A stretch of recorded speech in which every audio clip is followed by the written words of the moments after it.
చూస్తాడు. మనం ఏం చేస్తే దేవుని కనుదృష్టి మన మీదకి వస్తుంది.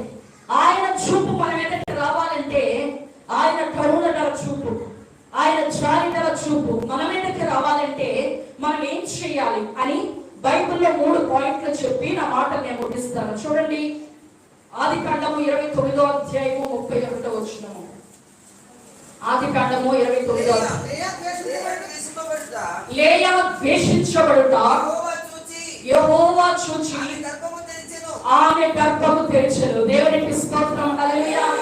లేయా ద్వేషించబడుట యెహోవా చూచి ఆమె గర్భాన్ని తెరిచాడు. ఏం చూశాడంట దేవుడు? లేయా ఎంత భక్తిపరురాలో చూశాడా? లేయా ఎంత ఆస్తిపరురాలో చూశాడా? లేదంటే లేయా సమర్పణను చూశాడా? లేయా ఏమి తీసుకొచ్చింది, ఏమి సమర్పించిందని చూశాడా? ఏం చూశాడు?